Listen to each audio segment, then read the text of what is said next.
يا أيها الذين آمنوا اتقوا الله وقولوا قولا سديدا يصلح لكم أعمالكم ويغفر لكم ذنوبكم ومن يطع الله ورسوله فقد فاز فوزا عظيما أما بعد فأعوذ بالله من الشيطان الرجيم يرفع الله الذين آمنوا منكم والذين أوتوا العلم درجات والله بما تعملون خبير. لائق تکریم سامعین مکرم، اللہ ذوالجلال کا احسان عظیم ہے جس کی رحمت کے ساتھ رمضان المبارک کا برکتوں والا مہینہ ہمیں اللہ نے نصیب کیا. جس نے جو بھی عبادت کی اللہ ذوالجلال اسے شرف قبولیت سے نوازتے. یہ اللہ کا فیصلہ ہے، یہ اسی کی طرف سے استفاء و اجتباء ہے، یہ اللہ ذوالجلال کی طرف سے سلیکشن ہے اس انسان کی جس کو اللہ ذوالجلال نے ایمان اور علم کے لیے چن لیا. اللہ یصطفی من الملائکۃ رسلا ومن الناس. کھربوں فرشتوں میں چناؤ بھی اللہ ذوالجلال نے کیا ہے، جبریل اور میکائیل اور اسرافیل کا. اسی طرح عرب و انسانیت میں سے اللہ نے انبیاء کو چنا ہے. یہ اللہ ذوالجلال کی مرضی ہے جس کو اپنا محبوب بنا لے، جس کو اپنا تقرب نصیب فرما دے. اس سے بڑی دنیا میں کوئی بھی سعادت اور خوشبختی نہیں کہ انسان اللہ کا تقرب حاصل کرنے والا بن جائے. اسی لیے اللہ تعالیٰ نے یہ فیصلہ سنایا ہے کہ رفعت، بلندی، مقام و مرتبہ ان لوگوں کے لیے اللہ نے رکھا ہے جو ایمان کی دولت پر راضی ہو جاتے ہیں اور صرف اس پر ہی اکتفا نہیں کرتے بلکہ اس ایمان کو بڑھانے کے لیے، مضبوط بنانے کے لیے علم و دانش کی گتھیاں سلجھاتے ہوئے درجات طے کرتے. آج کی ہماری گفتگو کا محور یہی دو نکات ہوں گے. ایمان کس کو کہتے ہیں اور اس کی لذت کیسے انسان کو ملتی ہے، اور علم یہ کتنی عظیم نعمت ہے اور اس نعمت کو کیسے اپنے دامن میں سمیٹا جا سکتا ہے. قرآن مجید کو کھولیں تو پتہ چلتا ہے کہ علم کس کو کہتے ہیں. کسی چیز کی حقیقت سے آشنا ہونا یہ علم ہے. علم پڑھنے سے اگر آپ کو اپنے رب کی معرفت نصیب نہیں ہوئی تو آپ کے پاس علم نہیں. علم سے انسان کو اپنی زندگی کے مقاصد کا ادراک ہوتا ہے، مجھے میرے رب نے کیوں پیدا کیا. اگر زندگی کا مقصد ہی کوئی نہیں ہے، صرف کھانا پینا اور سونا اور کھیلنا ہے، انجوائے کرنا ہے، تو یہ تو جانور بھی کرتے ہیں. آپ کا اشرف المخلوقات ہونا یہ بھی تو کوئی تقاضا کرتا ہے. کھانے پینے میں تو شاید جانور زیادہ کھاتے ہیں. زندگی کے مقاصد کا ادراک علم سے ہوتا ہے. اس لیے اللہ عز و جلال نے قرآن مجید میں فرمایا أَوَلَا يَعْلَمُونَ أَنَّ اللَّهَ يسرون وما يعلنون۔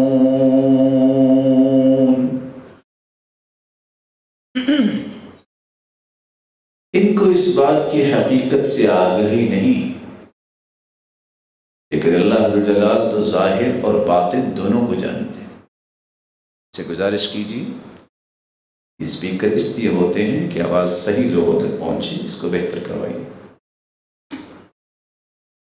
تو کسی چیز کی حقیقت سے آشنائی یہ علم ہوتا ہے، بلکہ اللہ تعالیٰ نے اس آگہی کا رخ کتنا خوبصورت بیان کیا اور فرمایا وَلَمَّا بَلَغَ أَشُدَّهُ آتَيْنَاهُ حُكْمًا وَعِلْمًا۔ یوسف علیہ السلام جو ہی جوانی چڑھے، ہم نے جہاں حکمت و دانائی اسے عطا کی، اسے علم یعنی نبوت عطا کی۔ تو نبوت سے مراد یہ ہے کہ اللہ عز و جلال کی سب سے زیادہ معرفت حاصل کرنے والی شخصیت نبی ہوتا ہے، اس سے بڑھ کر کسی کے پاس علم نہیں ہوتا۔ اور اللہ تعالیٰ نے ایک تیسری جگہ بھی فرمایا وَلَن تَرْضَىٰ عَنكَ الْيَهُودُ وَلَا النَّصَارَىٰ حَتَّىٰ تَتَّبِعَ مِلَّتَهُمْ قُلْ إِنَّ هُدَى اللَّهِ هُوَ الْهُدَىٰ وَلَئِنِ اتَّبَعْتَ أَهْوَاءَهُمْ بَعْدَ الَّذِي جَاءَكَ مِنَ الْعِلْمِ مَا لَكَ مِنَ اللَّهِ مِنْ وَلِيٍّ وَلَا نَصِيرٍ۔ آپ اگر کوشش کر سکتے ہیں تو کر لو، ساری زندگی آپ ایڑیاں رگڑتے رہ جاؤ، کبھی تم سے یہودی اور عیسائی راضی نہیں ہو جب تک تم یہودی اور عیسائی نہ بن جائے۔ وہ یہودی اور عیسائی اور مسلمانوں سے خوش ہو جائے، یہ نہیں ہو سکتا، یہ فیصلہ میرے رب نے کیا ہے، یہ ایک انسان کی سٹیٹمنٹ نہیں۔ وَلَئِنِ اتَّبَعْتَ أَهْوَاءَهُمْ، تمہارے پاس قرآن آیا ہے، علم آیا ہے، یا علماء بیان کرتے علم سے مراد قرآن ہے، ہمارے پاس ایک ایسی کتاب آئی ہے جس کو اللہ عز و جلال نے اتارا ہے، اس کتاب کے آ جانے کے بعد بھی اگر تم نے ان کی پیروی کی، ان کی خواہشات پہ قدم رکھے، تو یاد رکھنا مَا لَكَ مِنَ اللَّهِ مِنْ وَلِيٍّ وَلَا نَصِيرٍ، نہ دنیا میں تمہارا کوئی دوست ہوگا نہ تمہارا کوئی مددگار۔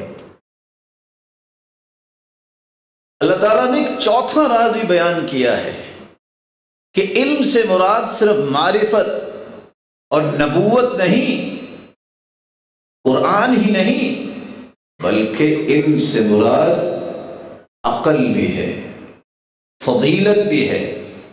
روئے زمین پہ سب سے افضل وہ ہوتا ہے جس کے پاس علم زیادہ ہوتا ہے۔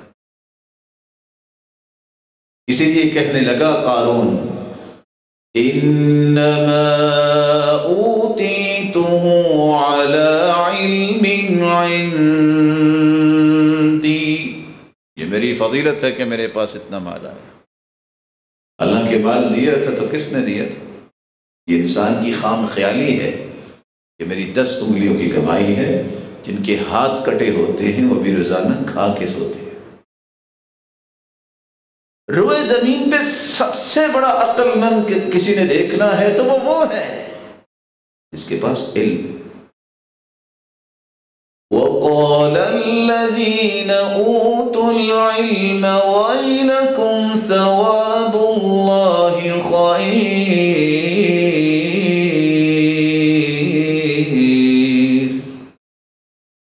جہاں اکڑ کے چلا قارون، دنیا میں دھت انسان چھوٹی عقل والے کہنے لگے کاش ہمیں بھی ایسا مال ملے، ہم بھی ایسے لباس پہن کے اکڑیں۔ لیکن جن کو اللہ نے عقل سلیم سے نوازا تھا وہ کیا کہنے لگے؟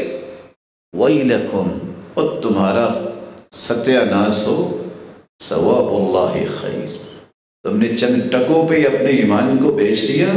اللہ نے جو نعمتیں تیار کی ہیں وہ کتنی بہتر ہیں، وہ تمہاری سوچ بھی آج تک پیدا نہیں ہوئی۔ لا عین رأت، کسی آنکھ نے وہ نعمتیں آج تک دیکھی نہیں ہیں۔ ولا اذن سمعت، کسی کان نے سنا ہی نہیں ہے۔ ولا خطر علی قلب بشر، آج تک کسی کے دل میں ان نعمتوں کا خیال تک نہیں آیا۔ قرآن مجید نے ایک چھٹی بات بھی کہہ دی جو میرے اور آپ کے لیے بہت ضروری ہے سمجھنا۔ کسی اچھے اور برے انسان کی تمیز ہی علم سے ہوتی ہے۔ وَمَا أَصَابَكُمْ يَوْمَ الْتَقَى الْجَمْعَانِ فَبِإِذْنِ اللَّهِ وَلِيَعْلَمَ الْمُؤْمِنِينَ۔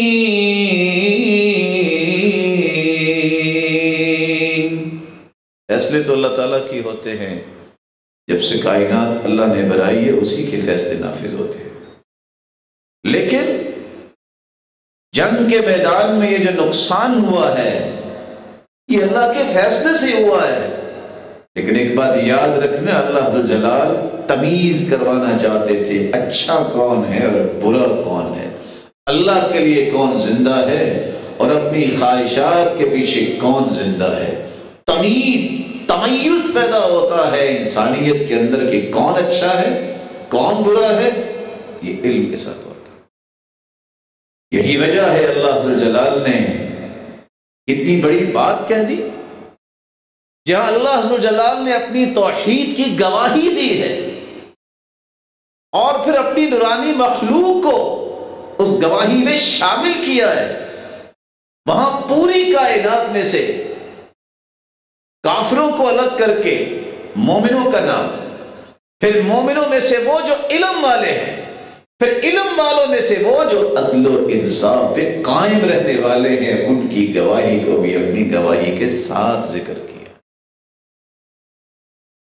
ان الدین عند اللہ الاسلام وما اختلف الذين اوتوا الكتاب الا من بعد ما جاءهم العلم شهد الله انه لا اله الا هو والملائكة وأولو العلم قائما بالقسط لا إله إلا هو العزيز الحكيم۔ اللہ نے بھی گواہی دی، یہ گواہی نورانی فرشتے بھی دیتے ہیں، اور عدل و انصاف پر قائم رہنے والی وہ ہستیاں جن کو علماء ربانیین کہتے ہیں، ان کی بھی یہی گواہی ہے کہ عبادت کے لائق صرف ایک اللہ کی ذات۔ ان 7 پہلوؤں کو سمجھنے والا انسان کبھی بھی علم سے نفرت نہیں کرتا، کبھی بھی علم سے پیچھے نہیں رہتا۔ اور کتنی بڑی بات اس کی وضاحت پہ اللہ کے رسول نے بیان کرتے، فضل العالم علی العابد کفضل علی ادناکم۔ میرے صحابہ ایک علم والے کی فضیلت بغیر علم والے پر اتنی ہے میرے صحابہ جس طرح میری فضیلت آپ پر ہے، نبی کی فضیلت صحابہ پر کفضل القمر لیلۃ البدر علی الکواکب۔ اسی طرح فضیلت ہے کہ 14ویں رات کا چاند ہو، اس کی فضیلت ستاروں پہ کتنی ہوتی ہے، اتنی ہی ایک عالم کی فضیلت ان لوگوں پر ہے جو عبادت گزار ہیں۔ عام لوگوں کی بات نہیں ہوئی۔ علی العابد، عبادت گزار پہ اتنی فضیلت ہے تو عام لوگوں پر کتنی فضیلت ہے۔ رسول اکرم صلی اللہ علیہ وآلہ وسلم نے اس لیے فرمایا تھا طلب العلم فریضۃ علی کل مسلم، ہر مسلمان پر علم سیکھنا فرض ہے۔ علم کی بنیادی طور پہ 5 قسمیں ہیں، یہ سمجھنے والی بات ہے۔ بعض علوم ہیں جن کو کہتے ہیں حیات الدین، جس علم سے دین زندہ رہتا ہے، یہ توحید کا علم ہے اور یہ فرض عین ہے۔ کسی شخص کا کوئی عذر قیامت کو سنا ہی نہیں جائے گا، اس کو اپنے رب کی بھی معرفت نہیں، اس کو اپنے رب کی بھی پہچان نہیں، وہ جانتا ہی نہیں کہ میرا خالق کون ہے، مالک کون ہے، رازق کون ہے، اولاد دینے والا کون ہے، بگڑی بنانے والا کون ہے، خزانوں کا مالک کون ہے، اس کو یہ پتہ ہی نہ ہو۔ دین اس وقت تک زندہ رہے گا جب تک توحید باقی رہے گی۔ اس لیے اللہ کے رسول صلی اللہ علیہ وسلم کا فرمان ہے لا تقوم الساعة حتى يقال في الارض اللہ اللہ، جب تک اللہ کا نام زمین پہ لیا جائے گا قیامت نہیں آئے گی۔ قیامت اس وقت آئے گی جب اللہ عز و جلال کی عظمت اور اللہ عز و جلال کی توحید کو لوگ بھول جائیں گے، اور یہی دنیا کے بدترین لوگ ہوں گے۔ لا تقوم الساعة الا على اشرار الخلق، اس لیے فرمایا کہ بدترین لوگوں پہ قیامت قائم ہوگی۔ توحید والا ایک شخص بھی زندہ ہے قیامت نہیں آئے۔ علم کی دوسری قسم ہے غذاء الدین، دین کو غذا ملتی رہتی ہے، دین بڑھتا رہتا ہے، پھلتا پھولتا رہتا ہے۔ کس چیز سے؟ اللہ کا ذکر ہے، اللہ کے دین کی فہم ہے قرآن و حدیث کی، اور پھر اللہ عز و جلال کی نشانیوں پہ غور کرنا ہے، واعظ و نصیحت کرنا ہے۔ یہ علم بھی جو ہے جب تک انسان اس کو حاصل نہیں کرتا اس کا دین بڑھتا نہیں۔ علم کی ایک تیسری قسم ہے جس کو علماء نے دواء الدین کہا ہے، کہ علاج دین کا یہ ہے کہ وہ ہر بیماریوں سے، ہر قسم کی مصیبتوں سے بچا رہے۔ وہ کیسے انسان یہ علاج کر سکتا ہے؟ اس علاج کو حاصل کرنا میری اور آپ کی ذمہ داری ہے۔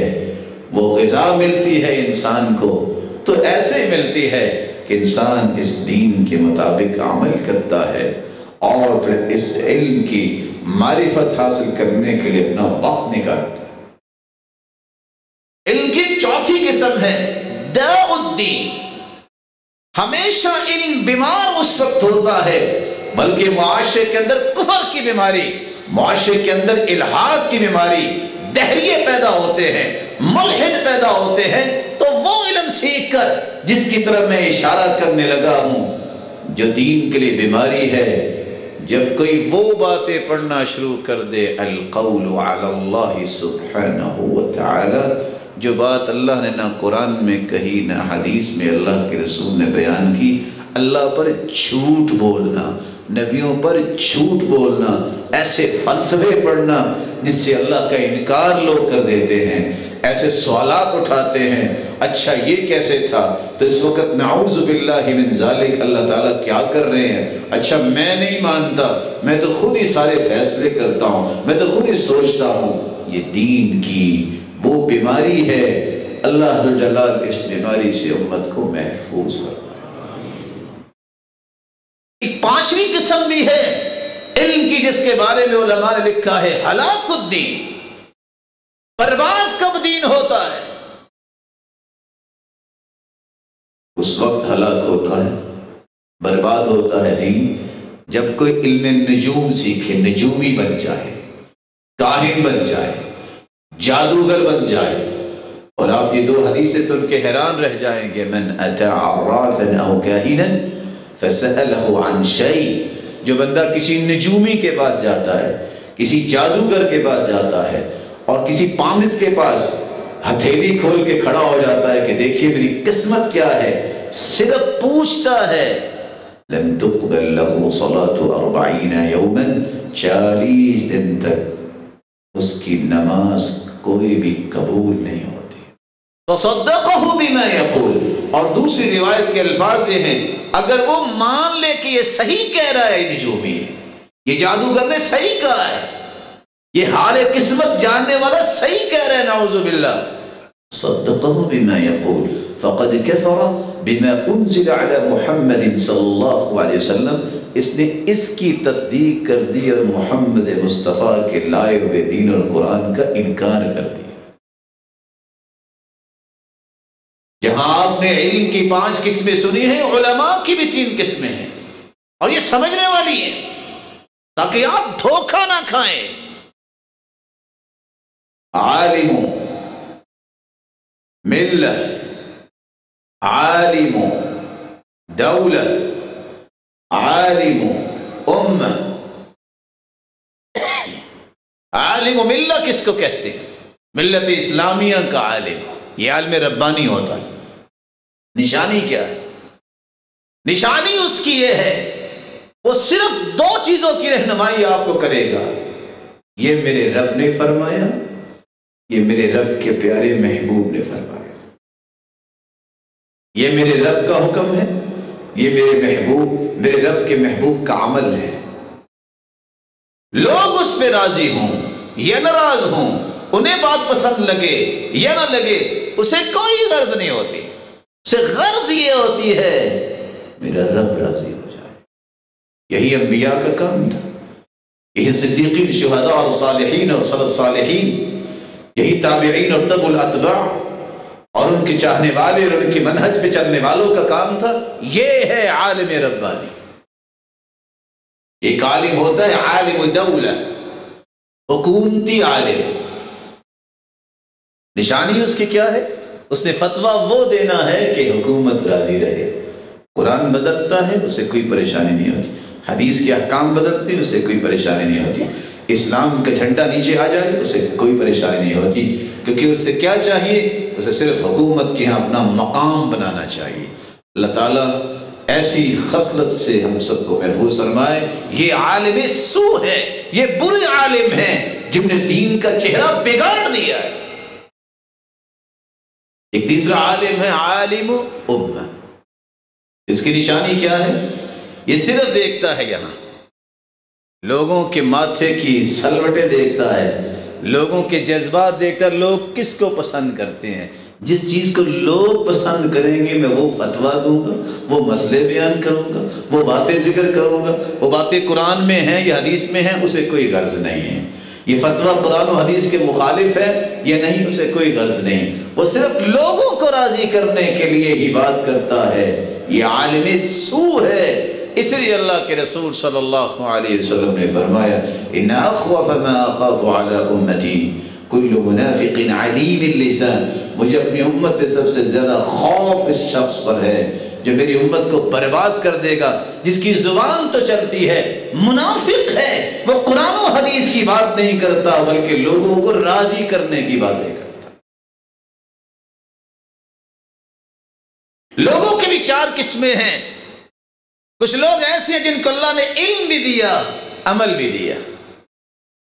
وَهَؤُلَاءِ صَفَّةُ الْخَلْقِ، یہی وہ لوگ ہیں جو کائنات کا سب سے بہترین حصہ ہے۔ انبیاء اور رسل اسی کیٹیگری سے تعلق رکھتے تھے، علم بھی تھا، عمل بھی تھا، اکیلا دعویٰ نہیں تھا۔ جو اس پیٹرن پہ اپنی زندگی گزارتا ہے وہ انبیاء سے سچی محبت کرتا ہے، وہ انبیاء کے مشن کو پسند کرتا ہے، وہ انہی کے منہج پہ چل رہا ہے، انہی کے منہاج کو اپنی زندگی میں لاگو کیے ہوئے۔ اور کچھ ایسے ہیں جن کے پاس علم بھی نہیں، عمل بھی نہیں، ان کے بارے میں قرآن نے بیان کیا ہے اولئک کالانعام بل هم اضل، یہ صرف جانور نہیں، جانوروں سے بھی بدتر ہے، نہ علم ہے نہ عمل۔ ایک تیسری قسم بھی ہے جن کے پاس علم تو ہے، عمل نہیں ہے، یہ بھی جاہل ہے، اس لیے کہ علم کو معلومات جمع کرنے کا تو کام نہیں ہے نا۔ دیواروں پہ بھی اچھی لکھی ہوتی ہیں باتیں، کتابیں اربوں موجود ہیں، آپ کسی گدے پہ 2 من کتابیں رکھ دیں تو آپ اس کو سلوٹ کر سکتے ہیں؟ یہی تو قرآن نے بیان کیا ہے۔ مثل الذین حملوا حملوا التوراة ثم لم يحملوها كمثل الحمار يحمل أسفارا. ان لوگوں کی مثال کہ جنہیں تورات دی گئی ایسے یہ گدھے کی مثال ہے کہ گدھے پہ کتابیں رکھی ہیں، ان کو اثر نہیں کرو. علم کے ساتھ جب تک عمل نہیں، میری اور آپ کی کوئی قیمت نہیں. آج معلومات جمع کرنا تو یہودی بھی کر رہے ہیں، عیسائی بھی کر رہے ہیں، دہریے بھی کر رہے ہیں، اتنی ریسرچ ورک ان کا موجود ہے، لیکن ایمان نہیں ہے، اللہ کی پہچان نہیں ہے، عمل نہیں ہے. لیکن وہ شخص جس کے پاس عمل تو ہے، علم نہیں، اس کو کچھ خیر ملتی رہے گی. جیسے جیسے کوئی نیکی کی بات سیکھتا جائے گا یہ اللہ کے قریب ہونے کی طرف سفر شروع کر لے گا. اللہ ذوالجلال سے دعا ہے، اللہ ذوالجلال ہم سب کو وہ علم عطا فرمائے جس کا نفع ہے. کچھ علم فرض ہیں ہر بندے پر، اس کو فرض عین کہتے ہیں. وہ توحید کا علم ہے، اللہ کی معرفت کا علم ہے. اس کا قیامت کے دن کوئی عذر نہیں سنا جائے گا کہ تمہیں پتہ ہی نہیں تھا تمہارا رب کون ہے، خالق و مالک کون ہے، رازق کون ہے، عبادت کس کی کرنی ہے. یہ علم ہر بندے پر فرض ہے، اور یہ قرآن و حدیث پڑھے بغیر یہ علم کبھی نہیں آتا. علم کی ایک دوسری قسم ہے، اس کا حکم ہے کچھ علوم فرض کفایہ ہے. اگر کچھ لوگ علم سیکھ لے باقی دنیا نہ بھی سیکھے تو یہ فرض ادا ہو جاتا ہے. زراعت کا علم کیونکہ کھانا پینا ہر انسان نے، طب کا علم کیونکہ علاج کی ہر ایک کو ضرورت ہے. اسی طرح ریاضی کا علم کیونکہ وراثت کے مسائل جو ہے مرنے کے بعد ہر ایک کو پیش آتے ہیں. دنیوی اعتبار سے، دینی اعتبار سے قرآن و حدیث اور دین کی فہم اور فقہ، یہ وہ علوم ہے اگر ایک جماعت سیکھ لیتی ہے، کچھ لوگ سیکھ لیتے ہیں تو باقیوں کا بھی فرض ادا ہو جاتا ہے. وَمَا كَانَ الْمُؤْمِنُونَ لِيَنْفِرُوا كَافَّةً فَلَوْلَا نَفَرَ مِنْ كُلِّ فِرْقَةٍ مِّنْهُمْ طَائِفَةٌ لِيَتَفَقَّهُوا فِي الدِّينِ. اللہ تعالیٰ کا فرمان یہ ہے کہ سارے کے سارے لوگوں کو حکم نہیں ہے کہ میدان جہاد میں چلے جائیں، کچھ ایسے بھی ہونے چاہیے وہ دین کو سمجھے. تو دینی اعتبار سے قرآن و حدیث کا علم ان ڈیٹیل حاصل کرنا اور دین کی گتھیاں سلجھانا، اور دنیوی اعتبار سے، دنیاوی اعتبار سے خصوصاً یہ زراعت کا علم ہے، یہ طب کا علم ہے، اور اس ریاضی کا علم ہے، اور ہندسہ جس سے انسان اپنے دین کی حفاظت کرتا ہے اور اپنے آپ کی حفاظت کرتا ہے، یہ فرض کفایہ ہے. اگر کچھ لوگ سیکھ لیں تو باقیوں پہ فرض ادا ہو جاتا ہے. علم کا تیسرا حکم ہے، ایسا علم سیکھنا حرام ہے. کون سا علم؟ بدعت کا علم، شرکیہ علوم، فواحش، موسیقی کا علم، اور وہ علم جس کو جادوگری اور کہانت کہتے ہیں. یہ علم سیکھنا جو ہے یہ حرام ہے، اس کے قریب نہیں جانا چاہیے. اللہ ذوالجلال سے دعا ہے، اللہ ہمیں وہ علم عطا فرما جو تیرے پیغمبر نے سکھا دی ہے. دعا اللہم انی اسألک علما نافعا، اللہ علم وہ دے جس کا ہمیں دنیا میں بھی نفع ملے، آخرت میں بھی نفع ملے. ورزقا طیبا، ہمیں لقمہ وہ عطا فرما جو طیب اور حلال اور پاکیزہ لقمہ ہو. وعملا متقبلا، ہمیں عمل وہ کرنے کی توفیق عطا فرما جو تیری بارگاہ میں شرف قبولیت سے نوازی جائے. یہ علم جب ہوتا ہے تو انسان کا ایمان مضبوط ہوتا ہے. ایمان کیا ہے؟ ایمان کہتے ہیں کہ انسان زبان سے بھی اقرار کرے، دل سے تصدیق کرے، عمل سے ثابت کرے کہ میں ایک اللہ کو ماننے والا ہوں، میں اس کے انبیاء پر ایمان لانے والا ہوں، اس کی طرف سے نازل شدہ کتابوں پر ایمان لاتا ہوں، میں فرشتوں پر ایمان لاتا ہوں، میں آخرت کے دن پر ایمان لاتا ہوں، اور میں تقدیر پر ایمان لاتا ہوں. ایماننا عقد وقول وعمل یزیدہ البر وینقصہ الزلل. ہمارا ایمان یہ ہے، ہم عقیدہ بھی رکھتے ہیں، دعویٰ بھی کرتے ہیں، عمل بھی کرتے ہیں. کہنے والا کہہ رہا ہے عقیدہ، قول، عمل، جب تک یہ تینوں چیزیں نہیں ہوتی ایمان نہیں ہوتا. جس شخص کا عقیدہ نہیں ہے کہ اللہ ایک ہے، جس شخص کا قول ہے، عمل نہیں ہے کہ اللہ ایک ہے، وہ ثابت نہیں کرتا، وہ مومن نہیں ہو سکتا. مومن وہ ہوتا ہے جو زبان سے کہہ رہا ہے، اس کا دل بھی اس بات کی تصدیق کرے. دل نے جو تصدیق کرتی ہے عمل سے ثابت کرے. زبان سے کہتا ہے اللہ ایک ہے، اس نے عبادت کے لیے پیدا کیا ہے، تو پھر دل سے محبت کرتے ہوئے اللہ جلال سے فوراً نماز کے لیے کھڑا بھی ہو جاتا ہے. یہ نہیں ہے کہ وہ نماز کے قریب نہیں آتا. اللہ جلال نے اپنے پیغمبر کے ذریعے ایک بہت بڑا انعام ہم تک پہنچایا ہے، اور وہ کون سا انعام ہے جس کے بارے میں آپ کی خدمت میں چند باتیں رکھنا چاہتا ہوں. یہ ایمان کی لذت اور مٹھاس اور حلاوت یہ نصیب کس شخص کو ہوتی ہے. کھانا انسان کی جسمانی ضرورت ہے، کھانا اور پینا یہ جسم کی غذا ہے. اللہ کی طرف سے نازل شدہ وحی قرآن و حدیث یہ روح کی غذا ہے. کھانا پینا جتنا اچھا ہوگا اس کی لذت زبان محسوس کرتی ہے. ایمان جتنا اچھا ہوگا اس کی لذت دل محسوس کرتا ہے. انسان جسمانی طور پر بیمار ہو جائے، اچھے سے اچھا کھانا بھی اس کے سامنے رکھ دے اسے کڑوا لگتا ہے. انسان کا روح بیمار ہو جائے اور انسان کا ایمان کمزور ہو جائے تو انسان کو دنیا کی کوئی خوشی کیا، کوئی غمی محسوس نہیں ہوتی. اس کے اندر صرف قلق ہوتی ہے، اضطراب ہوتا ہے، فرسٹریشن ہوتی ہے، ہر وقت پریشان، ہر وقت جو ہے کسی ڈپریشن کا شکار رہتا ہے. سبب کیا ہے؟ یہ بیچارہ ایمانی طور پہ دیوالیہ ہو چکا ہے. مصیبتیں انبیاء پر بھی آئیں، اولیاء و اصفیاء پر بھی آئیں. اس کا معنی یہ ہے کہ اللہ سے تعلق توڑ لے؟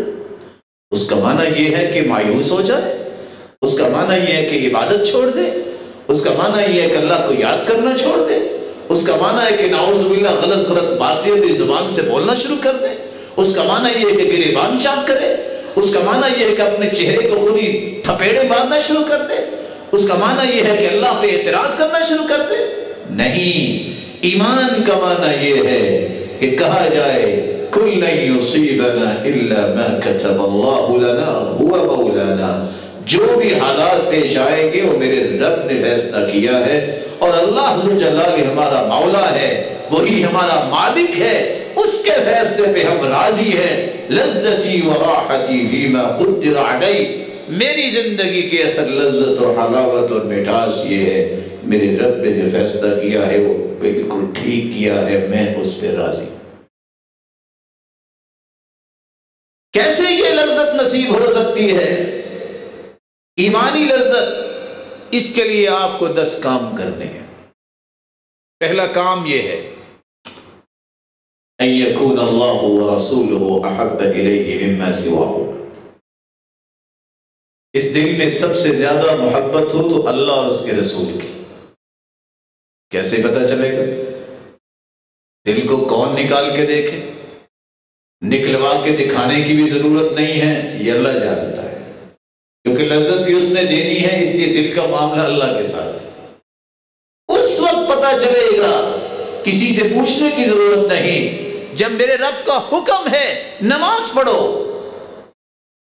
میں وہاں اپنی نیند کو نہیں چھوڑ رہا، اپنی اولاد کو نہیں چھوڑ رہا، اپنی دکان کو نہیں چھوڑ رہا، اپنے دوستوں کو نہیں چھوڑ رہا، اپنی کاروبار کو نہیں چھوڑ رہا، تو میرا یہ دعویٰ جھوٹا ہے کہ میں سب سے زیادہ اللہ اور اس کے رسول سے محبت کرتا ہوں. اگر اللہ اکبر ہوئی ہے، نماز کا وقت ہو گیا ہے، اللہ کا حکم آ گیا ہے، اس کے رسول کا فرمان آ گیا ہے، نہ رشتہ داروں کی پرواہ، نہ اولاد کی پرواہ، نہ والدین کی پرواہ، نہ کاروبار کی پرواہ. وہ فوراً اللہ کے سامنے کھڑا ہو جاتا ہے، فوراً اور اطاعت کے لیے تیار ہو جاتا ہے، اس کا معنی یہ ہے شخص جو اللہ اور اس کے رسول سے سچی محبت کرتا ہے، اور یہی شخص ہے اللہ جس کے دل میں لذت اور حلاوت اور مٹھاس ایمان کی پیدا کرے۔ ایک دوسرا طریقہ بھی ہے، من احب اللہ ورسولہ صادقا غیر کاذب والمؤمنین غائبهم وحاضرهم فقد ذاق طعم الایمان۔ جو اللہ سے، اس کے رسول سے سچی محبت کرتا ہے، جھوٹی نہیں۔ کیسے پتہ چلے گا؟ والمؤمنین، وہ اللہ اور اس کے رسول پر ایمان لانے والوں کے ساتھ بھی محبت کرتا ہے۔ کن کے ساتھ؟ جو ان کے ساتھ رہتے ہیں؟ نہیں، غائبہم وحاضرہم۔ عبداللہ ابن عمرو ابن عاص رضی اللہ تعالیٰ عنہ فرماتے ہیں، جو ہر مومن سے سچی محبت کرتا ہے، خواہ وہ اس کے پاس ہے یا کہیں اور رہتا ہے، وہ مومنوں سے دل میں محبت رکھتا ہے، اللہ اسے ایمان کی لذت اور حلاوت اور مٹھاس نصیب فرما دیتا ہے۔ مومنوں سے بغض، مومنوں سے عداوت، مومنوں کے بارے میں کینہ، مومنوں کے بارے میں دشمنی، مومنوں کے بارے میں عصبیت و تعصب، لگ پلنگ کرنے والا، یہ چغل خور، یہ غیبت کرنے والا، یہ فراڈ اور دھوکہ کرنے والا، اس کو کیسے لذت ملے گی ایمان کی؟ اس کی تو مومنوں سے محبت نہیں ہے، یہ تو مومنوں کو گرانے کے لیے کام کر رہا ہے، یہ مومنوں کو تو ذلیل کرنے کے لیے کوشش کرتا ہے۔ مومن کو عزت دینے کی کوشش کرتا ہے، کیونکہ یہ اللہ اور اس کے رسول پر ایمان لانے والے ہیں، ہمیں ان سے محبت ہے۔ نہ جانے ایک نہیں لاکھوں لوگ ایمانی اعتبار سے مومن جو ہیں وہ ہم سے افضل ہیں، اس لیے ہم ایمان کی دولت کو سامنے رکھتے ہوئے ان سے اللہ عز جلال کی رضا کی خاطر محبت کرتے ہیں۔ ایک تیسرا طریقہ بھی ہے جس سے آپ ایمان کی لذت اور حلاوت کو حاصل کر سکتے ہیں۔ ذاق طعم الایمان من رضی باللہ ربہ وبالاسلام دینا وبمحمد نبیہ، جو زبان سے یہ کلمات کہہ دے، رضیت باللہ ربا وبالاسلام دینا وبمحمد نبیہ، یہ کلمات اتنے پیارے ہیں کہ آپ 5 حدیثیں سنیے کہ جو یہ کلمات کہتا ہے، پہلا انعام اسے ملتا ہے، غفر لہ ذنوبہ، اللہ ذوالجلال اس کے گناہوں کو معاف کروا دیتے ہیں۔ کیا کہنا ہے؟ رضیت باللہ ربا وبالاسلام دینا وبمحمد النبی صلی اللہ علیہ وسلم۔ دوسرا انعام، جو شخص یہ کلمات کہہ دیتا ہے، اگر دنیا کے اندر کسی ظالم بادشاہ یا کسی ظالم کے ظلم سے وہ خوف کھا رہا ہے تو چوتھا کلمہ بھی ساتھ ملا لے، رضیت باللہ ربا وبالاسلام دینا وبمحمد النبی وبالقرآن حکما، میں قرآن کو اپنا حاکم مانتا ہوں، میں اپنے رب کو اپنا رب مانتا ہوں، اس پہ راضی ہوں، اللہ کو اپنا رب مان کے، اسلام کو دستور مان کے راضی ہوں، اور اللہ کے پیارے پیغمبر کو آخری پیغمبر مان کے راضی ہوں۔ اللہ ذوالجلال اسے دنیا میں ظالموں سے محفوظ رکھے۔ ایک تیسرا انعام بھی ہے، قیامت کا دن ہوگا جب ہر شخص دوسرے سے بھاگ جائے گا، یہ کلمات کہنے والا خوش نصیب اس کی سفارش محمد مصطفیٰ کریں گے۔ ایک چوتھا انعام بھی ہے، رسول اللہ صلی اللہ علیہ وسلم نے فرمایا لَآخُذَنَّهُ بِيَدِهِ أَنَا الزَّعِيمُ، لوگوں میں اس بات کی گارنٹی اور ضمانت دیتا ہوں، یہ کہنے والا کہہ کے دیکھے اور عمل کرے، میں اپنے ہاتھ سے اس کا ہاتھ پکڑ کے اسے جنت میں داخل کروں گا۔ ایک پانچواں انعام بھی ہے، جسے وہ شام 3 مرتبہ یہ پڑھ لیتا ہے، كَانَ حَقًّا عَلَى اللَّهِ أَن يُرْضِيَهُ يَوْمَ الْقِيَامَةِ، اللہ اسے جنت میں تو داخل کریں گے جب تک یہ منہ سے بول کے کہے گا نہیں رضیت یا رب، اللہ میں راضی ہو گیا، اللہ اسے جنت میں نعمتیں دیتے ہی رہے۔ یہ شخص ہے۔ تیسرا شخص جو ایمان کی لذت و حلاوت اور مٹھاس کو اپنے دل میں محسوس کر سکتا ہے۔ کون؟ رضیت باللہ ربا وبالاسلام دینا وبمحمد النبی صلی اللہ علیہ وسلم، جو ان الفاظ کو اپنی زبان پہ لاتا ہے، سمجھتا ہے، اس کے مطابق عمل کرتا ہے۔ ایک چوتھا طریقہ بھی ہے جس سے آپ ایمان کی لذت اور حلاوت اور مٹھاس کو محسوس کر سکتے ہیں۔ کیسے محسوس کریں گے؟ کوئی دنیا کا غم آپ کے دل پہ ڈیرے نہیں ڈال سکتا، کوئی قلق آپ کے قریب نہیں آئے گی۔ ہر وقت خوشی، ہر وقت راحت، ہر وقت سکون، ہر وقت پرکیف زندگی، کیونکہ اللہ کے ساتھ یہ جڑا ہوا ہے۔ یہ ہے ایمان کی لذت۔ کیسے ملے گی؟ احب فی اللہ ووالی فی اللہ وعادی فی اللہ فإنما تنال بذلك ولاية الله ولن يجد طعم الإيمان وإن كثرت صلاته وصيامه حتى يكون كذلك۔ اپنی محبت اور دشمنی کا معیار بنائیے، اللہ کے لیے محبت، اللہ کے لیے دشمنی، اللہ ذو الجلال کے لیے کسی کو دینا، اللہ ذو الجلال کے لیے ہی کسی سے روک لینا، یہ وہ طریقہ جس سے انسان اللہ کا ولی بنتا ہے۔ کسی کے روزے زیادہ ہو نفلی، نمازیں بڑی تہجدیں پڑھتا ہو، جب تک یہ کام نہیں کرتا ایمان کی لذت اسے نصیب نہیں ہوتی۔ ایک پانچواں طریقہ بھی ہے جس سے آپ ایمان کی لذت حاصل کر سکتے ہیں۔ سیدنا حسن بصری رحمۃ اللہ علیہ فرمایا کرتے، تفقد اللذ فی ثلاثۃ اشیاء، فی الصلاۃ والذکر وتلاوۃ القرآن۔ نماز میں، اللہ کے ذکر میں، قرآن کی تلاوت میں لذت کو تلاش کرو۔ اگر نماز پڑھنے سے خوشی ملے، لذت محسوس ہو، راحت نصیب ہو، اسی طرح اللہ کے ذکر میں، اس طرح قرآن پڑھنے کو جی چاہے اور انسان ٹوٹتا رہے، کب وقت آئے کہ میرے ہاتھ میں رب کا قرآن آ جائے، سمجھ لے یہ اللہ ذو الجلال کی رحمت کا مستحق بن چکا ہے اور اسے اللہ ایمان کی لذت نصیب فرمائے۔ وَإِلَّا فَعْلَمْ أَنَّ الْبَابَ مُغْلَقٌ، اگر نماز میں راحت نہیں ملتی، قرآن پڑھنے سے لذت نہیں آتی، سکون اور چین نہیں ملتا ذکر کرنے سے، اس کا معنی یہ ہے کہ رحمت کا دروازہ بند ہے۔ اٹھے 2 رکعتیں پڑھے، سچی توبہ کرے، 2 رکعتوں کے بعد دعا کرے، شاید کہ اللہ ذو الجلال کی رحمت کا دوبارہ سے مستحق بن جائے۔ اللہ ذو الجلال سے دعا ہے ان طریقوں کو اپنی زندگی میں لانے کی توفیق عطا فرمائے۔ وآخر دعوانا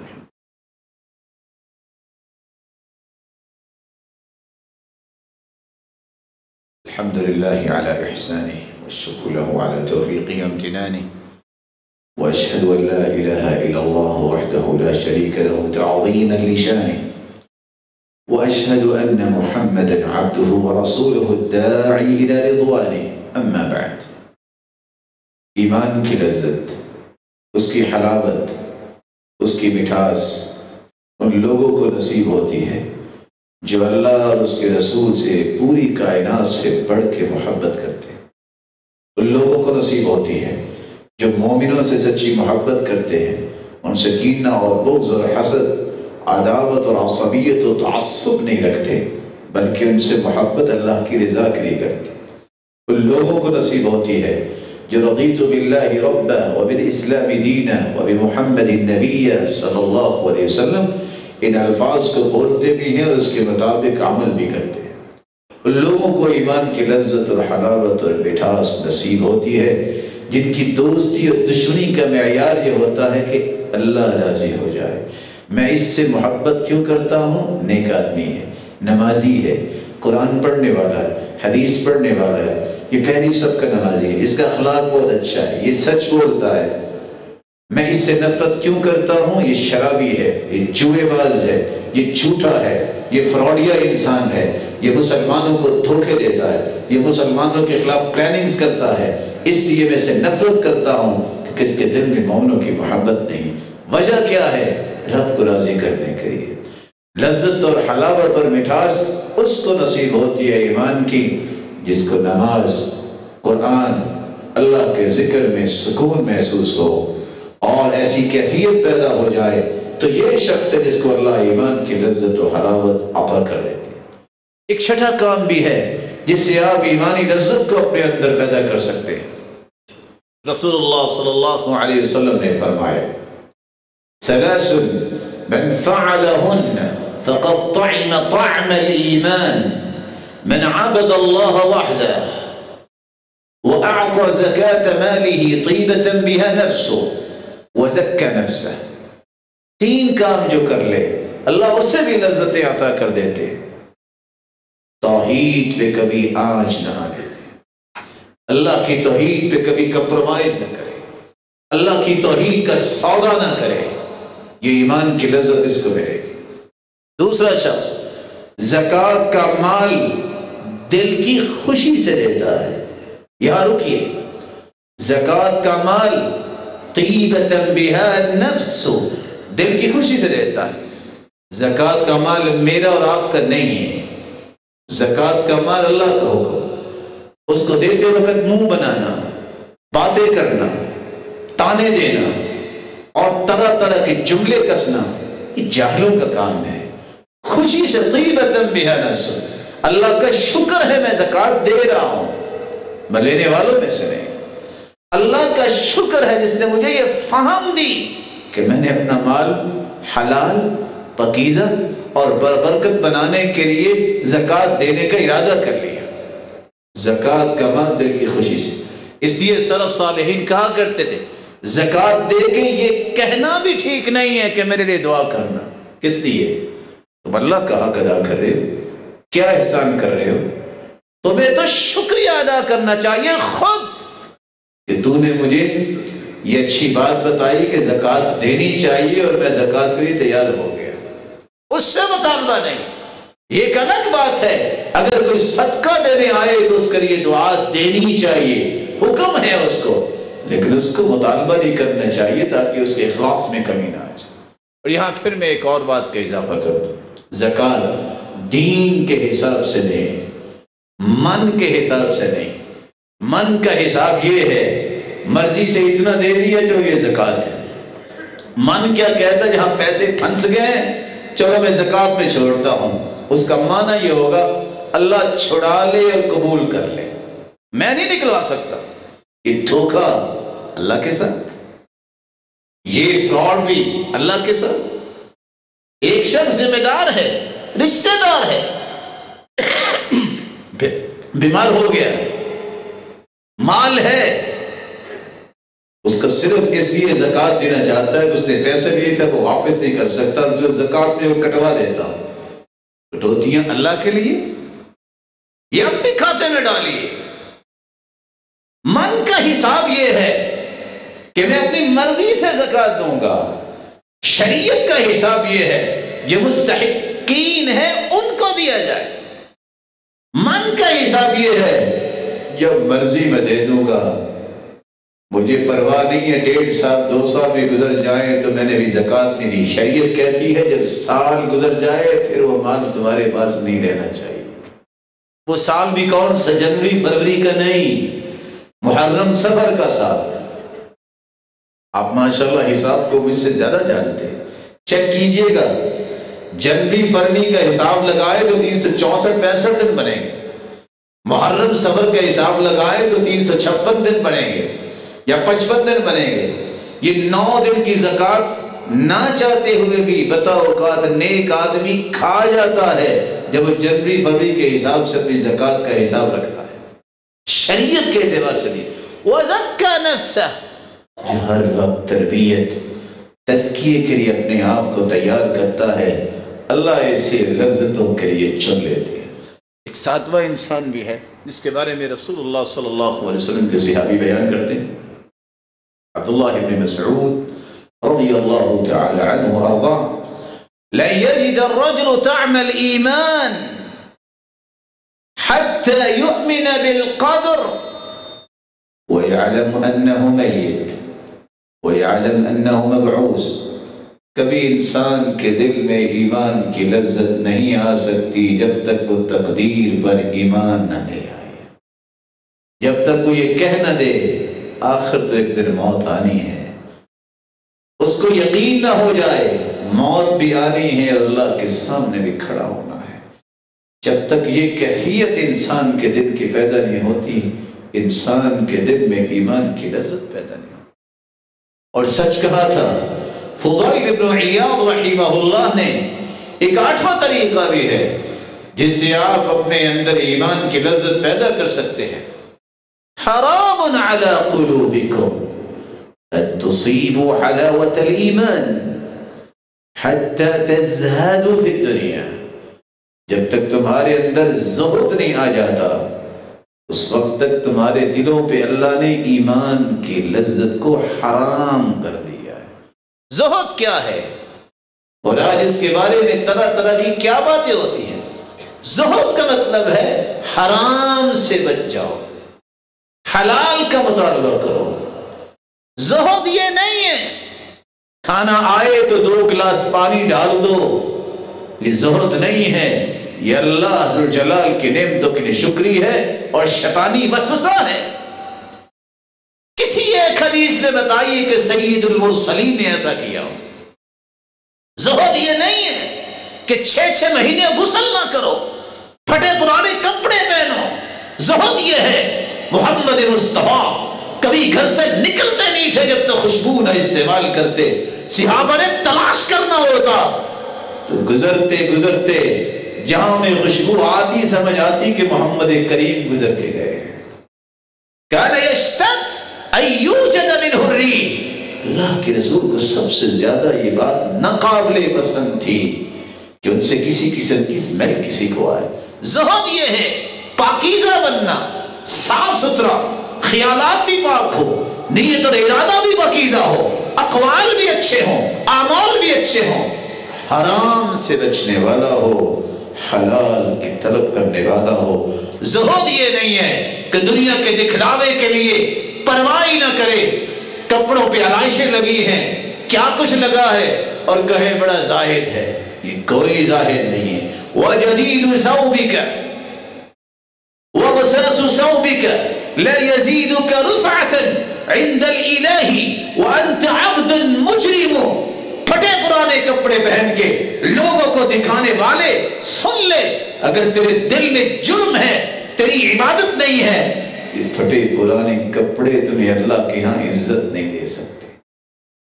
اور نئے کپڑے اگر تم پہنتے ہو، اللہ کی نعمت کے اظہار کرتے ہو اور تمہارا عمل اچھا ہے تو یہ نیا لباس تمہیں نقصان نہیں دے گا۔ اللہ کے رسول نے فرمایا تھا تکبر کرنے والا جنت نہیں جائے گا۔ صحابہ نے فوراً سوال کیا، اللہ کے رسول ہر شخص چاہتا اچھا لباس ہو، اچھی جوتی ہو، فرمایا یہ تکبر نہیں ہے۔ ان اللہ جمیل یحب الجمال، اللہ جمیل اور جمال کو پسند کرتے ہیں۔ الکبر بطر الحق وغمط الناس، تکبر یہ ہے کہ آپ حق بات کو ٹھکرا دیں، تکبر یہ کہ آپ لوگوں کو حقیر جانیں، سمجھے یہ تو میرے پاؤں کی میل ہے، میں فلاں چودھری ہوں، میرا یہ خاندان ہے، اس کی کیا حیثیت ہے؟ شاید کہ کہنے والے جس کو کہہ رہے ہو تو سے 1000 گنا اللہ کے ہاں زیادہ قریب ہو، کیونکہ اللہ کے ہاں معیار کیا ہے؟ ان اکرمکم عند اللہ اتقاکم، اللہ کے ہاں تو تقوی کا معیار ہے، خاندان کا معیار نہیں، مال کا عہدے کا معیار نہیں ہے، تقوی کا معیار ہے، اس کا تعلق ایمان کے ساتھ ہے۔ جو جتنا زیادہ متقی ہے وہ اتنا اللہ کے ہاں پیارا ہے۔ رسول اللہ صلی اللہ علیہ وآلہ وسلم نے یہ بھی فرمایا، جو من اراد، جو اس بات کا ارادہ کرتا ہے کہ میں اللہ ذو الجلال کی دی ہوئی نعمت ایمان کی لذت کو حاصل کروں، فَلْيُحِبَّ الْمَرْءَ لَا يُحِبُّهُ إِلَّا لِلَّهِ، اسے چاہیے کہ محبت کرے تو اللہ کی رضا کے لیے کرے۔ اس محبت کا تقاضا کیا ہے؟ اس کی 4 تقاضے کبھی نہ بھولے۔ پہلا تقاضا یہ ہے ہر وقت خیر پسند کرے اپنے مومن کے لیے جس سے محبت ہے، اس کے لیے دعا کرے، اس کی خوشی میں اور اس کی غمی میں شریک ہو۔ اور چوتھی بات، اگر اس میں کمی کوتاہی ہے تو اس کو ادب سے احترام سے، اخلاق سے، نرمی سے سیدھا کرنے کی کوشش میں بخل نہ کرے، اور اگر اس کی نیکی ہے تو اس نیکی کو خود اختیار کرنے والا بنے، اگر کمی کوتاہی ہے تو اس کو درست کرنے میں کوئی بخل نہ کرے۔ اللہ عز و جلال ان ساری باتوں کو ہمیں بھی عمل کرنے کی توفیق عطا فرمائے۔ اور آخری بات، رسول اللہ صلی اللہ علیہ وآلہ وسلم نے فرمایا، اللہ عز و جلال لذت عطا کرتے ہیں اس انسان کو جس کے دل میں نفرت آ جاتی ہے کفر کے بارے میں، وَأَن يَكْرَهَ أَن يَعُودَ فِي الْكُفْرِ بَعْدَ إِذْ أَنْقَذَهُ اللَّهُ مِنْهُ كَمَا يَكْرَهُ أَن يُقْذَفَ فِي النَّارِ۔ اس طرح جہنم کی آگ اسے پسند نہیں ہے، اس طرح کافروں کے رویے، کافروں کا طور طریقہ، ان کی بود و باش جو ہے، اور انہوں نے اپنے لیے جو چیزیں خاص کی ہوئی ہیں وہ اسے پسند نہیں کرتا۔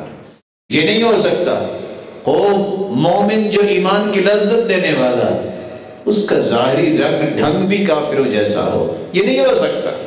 اللہ کی رسول نے حکم دیا، خالف الیہود، خالف النصارى، خالف المجوس، خالف المشرکین، یہودیوں، عیسائیوں، مشرکوں، مجوسیوں کی مخالفت کرو۔ کیسے؟ فاعفوا اللحى، تم داڑھی کو معاف کرو، فإنهم لا يعفون اللحى، یہ چاروں قسم کے لوگ معاف نہیں کرتے۔ یہ کیسے ہو سکتا ہے؟ مومن لذت لینا چاہتا ہو ایمان کی، اس کے بالوں کی کٹنگ بھی مومنوں جیسی نہ ہو۔ نہا رسول اللہ صلی اللہ علیہ وسلم القزع، اللہ کے رسول نے قزع سے منع کیا۔ یہ یہودیوں کا طریقہ ہے، کہیں سے بال چھوٹے، کہیں سے بڑے۔ حکم یہ ہے برابر بال آپ 3 طرح کے رکھ سکتے ہیں، لمہ، جمہ، وفرہ، کندھوں تک، کانوں کی لو تک، درمیان تک، لیکن پورے سر کے بال برابر ہو۔ احلقوہ کلہ، اب اترکوہ کلہ، یہ سارے منڈوا دو، یہ سارے باریک رکھو، یہ سارے منڈواؤ، یہ سارے برابر رکھو۔ ایک بال کی چٹیاں کو لمبا کر لینا، کہیں سے چھوٹا کر لینا، سٹیپس بنوا لینا، مومنوں کا طریقہ نہیں ہے۔ یہ کن کا طریقہ ہے؟ حدیث کی شرح پڑھیے، جو قزع ہے، جو یہودیوں کا طریقہ ہے۔ اللہ عز و جلال ہم سب کو، ہماری اولادوں کو محفوظ فرمائے۔ مولا کریم جتنے یہ روشن چلے جہاں بیٹھے ہیں، ان سب کو اپنی محبت عطا فرما، الہ العالمین کو ایمان کی لذت نصیب فرما، ان کو، ان کی اولادوں کو ان کے ساتھ جنت الفردوس میں جمع فرما۔ مولا کریم اپنے محبوب کے رفاقت اور اپنے دیدار کا مستحق بنا۔ وآخر دعوانا الحمد للہ۔